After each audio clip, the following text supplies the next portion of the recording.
As if the McCrispy couldn't get any better, Bacon and Ranch just entered the chat. The Bacon Ranch McCrispy, available at participating McDonald's for a limited time. Ba-da-ba-ba-ba.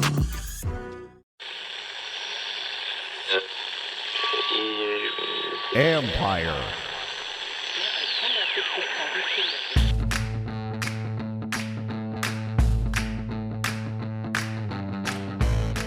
Hello and welcome to my podcast. Do me a favor, subscribe to the John Keim Report wherever you get your podcast. You're watching on YouTube, hit that like button, hit that subscribe button. You can find us there as part of Empire Media. That's A-M-P-I-R-E. And if you're watching us on YouTube, you can see I'm joining you from the Arizona Biltmore. Or maybe you couldn't tell it's the Biltmore, but that's where I'm at. And this is the room where press conferences will be held at the NFL owners meetings. And it's where Roger Goodell will address the media on Tuesday afternoon, wrapping up the owners meetings. Now, of course, the Commanders will be a topic of discussion. Here's what we know right now. Now, in talking to multiple people about this situation, they've expressed skepticism that there would be an announcement made during the owners meetings, which again end Tuesday, about who the new owner would be. Now, we already knew for a long time there wasn't going to be any vote, and the owners don't have the desire right now to vote out Dan Snyder. So we knew that wasn't going to be, there was nothing going to be voted on this time. The vote most likely would take place at the end of May in Minnesota. So that's what we know now. Now, again, the caveat is always here, and I've been saying this for a while, is that nobody really fully knows what's going on or when it's going to happen. And as other people involved in this situation have said, it's kind of been an atypical process. So it could be that Dan Snyder just decides, hey, boom, he's talking to someone and it's done. Don't know. But there are various people involved here who would have some level of an inclination of something coming. And that is not the vibe right now. But again, someone else said, with Dan Snyder, you never know. So I would just say be prepared. I still say it's a when, not an if they sell the team.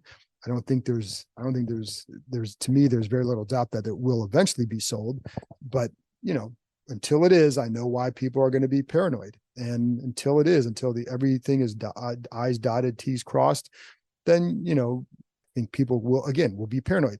I don't think you need to be, but I understand why you would feel that way. So what's going to happen here at the owners meetings? And before I get to that, I'm going to get to some of the football stuff in a second. But in regards to the ownership situation, I know the other big topic that people want to know about is where would the new stadium be? And more specifically, would it be at RFK Stadium? Now, we know that with Dan Snyder, they have no chance of getting down and playing at RFK or getting a stadium built down there and going down there. I don't think that would happen. So the minute he leaves, there's more of a chance of that happening. However, hurdles would still remain, as somebody involved in the situation has told me. So it's not impossible, but just more hurdles, because first of all, you have to get the federal government and DC to agree on the lease situation, et cetera. Then in whatever the terms, then you would have an area that is definitely changed in terms of the neighborhood, and more money there now than there was when they played back there in the and when they left there in the 90s. And so, in other words, there's more money to maybe organize politically and fight it politically. That could lead to some headaches. And then it's, they can't build their little city down there. They would only have a stadium. So then how is the revenue split? What is the split?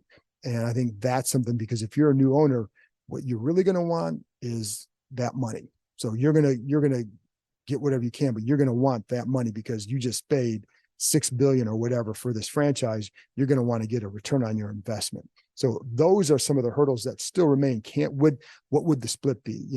How much would people fight? Could they be successful? And then the federal government and the DC coming into an agreement, and the DC City Council then coming, agreeing with all this. So it's still hurdles, more in play. But I think Loudon would still be in play. And I think a couple sites in Maryland would still be in play. So there you go. I just want to bring that up because I've been talking to some people about that. Now, what takes place at the owners' meetings? Well, on Monday, we're going to talk to the AFC coaches. I'm going to be curious to hear about some of their thoughts on Eric Bieniemy, specifically Andy Reid. Then we're going to talk to some coaches who, listen, they passed up on Sam Howell in the draft. Some of these coaches What did they think of him? I am curious because, sometimes you can like a couple quarterbacks, you just like one better. But what did they think of Howell? Because is it important? No, but I think it's interesting, as somebody here has said before. So those are some of the things. Then the DC media will talk to Martin Mayhew on Monday afternoon, get a chance to maybe start looking ahead to the draft, some remaining holes that they have. I know there's a lot of positions that people still want to know about, linebacker specifically, because they haven't addressed it adequately for anybody's liking, right? So I think that's something that's going to be in there. And I think it's interesting to go through this process with all this stuff in flux, but that's been a topic that we've talked about before as well. So then on Tuesday, we will talk to Ron Rivera at the NFC coaches breakfast, which I'd say Tuesday morning, but it's Tuesday morning, Arizona time. So we'll talk to him there. And again, a lot of these topics will come up in there as well. Listen, I think Lamar Jackson will probably be asked about too, because as long as he's out there, a few coaches will be asked about him because it's Lamar Jackson, right? So, and even though we've known from the beginning that this team wasn't going to do it, it'll still come up. The other ones that will come up, and this was the rumor that came out, I think it was on Friday, that they were shopping Dyami Brown. Listen, man, I got a call about that. I didn't have to make a call. I got a call about that from a team official who emphatically denied that they were shopping him, and kind of pissed off about the fact that how did this even get out, or why was this put out there? So just so you know, like that's what I was told. And it's kind of unusual when somebody calls you to do that, because it wasn't something it wasn't necessarily something that you were automatically just diving into, because there was no name behind the report. So, but anyway, so it's rare when somebody calls you like that to emphatically deny it.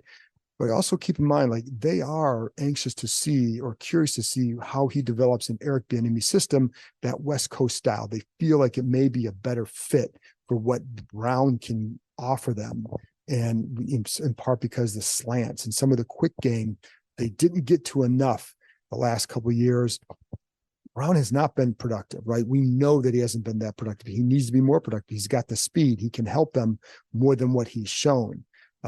He's never going to get a ton of time here, because he is playing right now, because he's playing behind three really good receivers.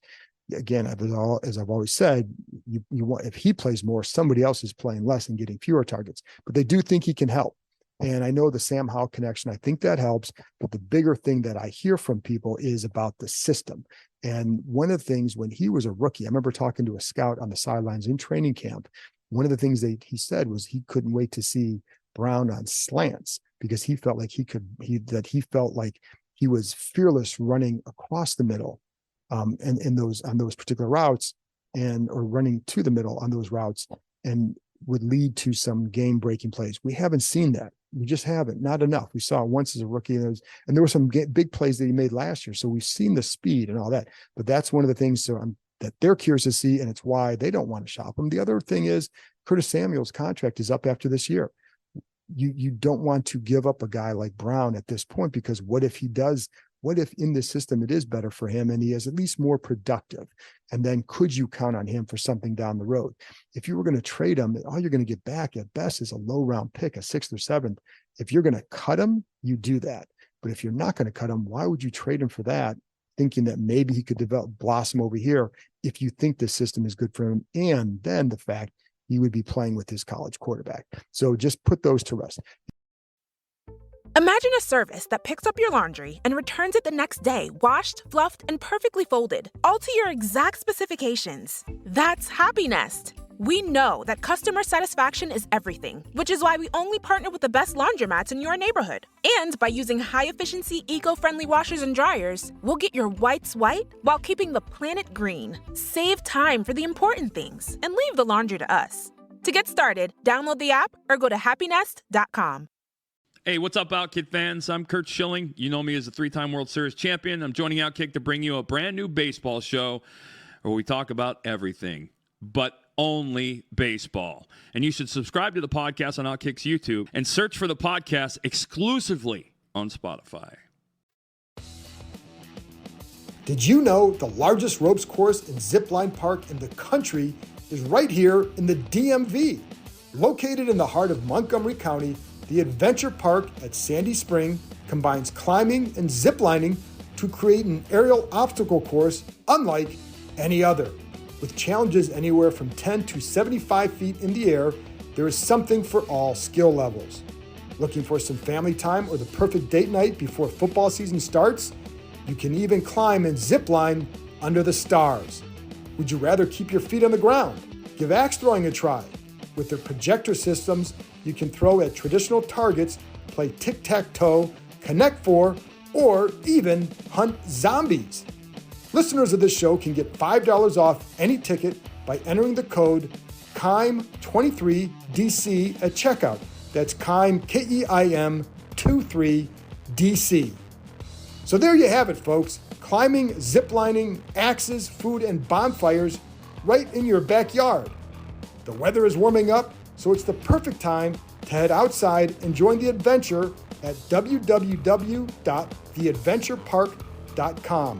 That's www.theadventurepark.com and enter promo code KEIM23DC. The other thing that will come up over the next month is that 16th pick. What should they do there? And I know a lot of you keep bringing up tight ends. I hear that a lot. That's probably the second position after linebacker that you hear about. And at 16, I think one of the things you have to always talk about, what is the value? What is the value of the pick? And it's something I've talked a lot about with my guy, Logan Paulson. I know he and Craig Hoffman talk about that on their Take Command podcast. So it's, what if you've heard him, you're going to hear me right now, because at 16 is the value at that position. I'm not saying you shouldn't add another tight end. That's always, if you want to add weapons, that's great. And if you think you have a guy that you're like, I know we got this guy and this guy, but man, we love this guy. Well, that's what a team does. And so you take them, right? But I don't know that you do that at 16. I know some of you brought up Dalton Kincaid. What Washington to me would need at tight end is a really good two-way guy. Because if you're going to replace Logan Thomas, you want to get a two-way tight end. And Dalton Kincaid right now going in the draft, I don't think that's his style. So, and I think, do they have guys who can, now I think the kid could be pretty good, right? And, there are guys who are two-way tight ends. I know in this draft, I know that. But do you take him at 16?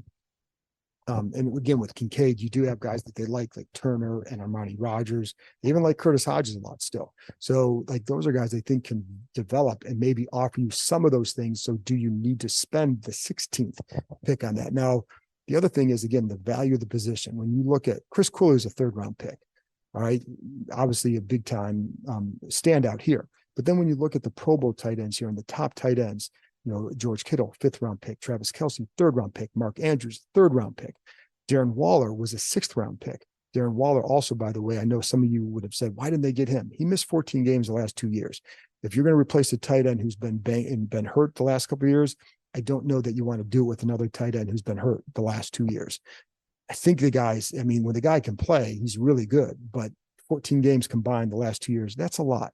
It would give me pause. Now in the draft, I'm more open to that because I think that's where you can get value. And again, looking at it after that first round, I think it's also, what else do you need to address? They've looked hard at the offensive line. Their top 30 visits, offensive line dominated. Their combine interviews, offensive line dominated. So that's where, to me, where you can get some really good value, whether it's guards or tackles, because I think you can still need more of those.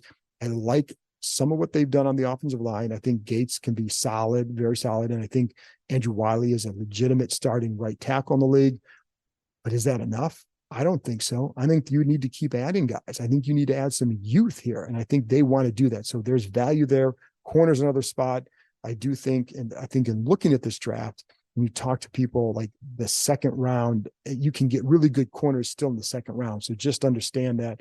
Linebacker, I know everybody wants one, and I would agree with you because I still think they need to address that position, not done adequately enough. But there are guys, and I'm going to get to some of these guys later over the next month, as far as what kind of guys you might be able to find where. But there are going to be some good players, I think, possibilities for them after second, third round or so at that position. But again, I'm with you where you say, hey, get as many weapons as you can for Sam Howell. But I think the number one thing you need to do is build a good wall in front of him. And they haven't done that. So I think they need to continue to do that. Now, again, if you get a really good two-way tight end, and it could be later in the draft, that's the point. It's not to ignore the position. It's to where is the value of the position. And if you're looking at it, well, who's going to get the balls this year in the pass game? Well, you want those receivers involved. Those are the potential playmakers, and they're not going to throw 35, 40 times a game. They want to run the ball. They want to use those receivers to make plays. So, do you have to expend that kind of pick at 16? I think if you get a tackle or guard, that guy's going to play every play, and they're going to be a key contributor. Now, you can get that again as a tight end, but it's all about the value of the position. So that's it. And then I'm going to keep taking a look at this, and I'm going to keep talking to people about this, because I know a lot of people are interested in that position in particular. And so because of Logan Thomas's health, and because if they cut him, you can save money. I get all that. I'm not saying to not address it. It's just a matter of when or what round or whatever you do with it. So there you go. More talk on that later. And shoot, maybe after talking to more people, maybe I'll kind of look at some guys differently. That's kind of where I'm at right now. And I think it's also based on talking to some people here already. I don't sense the urgency at that position the same way that you guys do. But again, not to say don't address it, but just when, and do it at the right time. So there you go. Anyway, I'll be here for the next couple of days, and I'm going to wrap up the owners meetings with my pal Nikki Javala from the Washington Post on Tuesday night. If anything big happens between now and then, I will certainly bring it to you. So talk to you next time.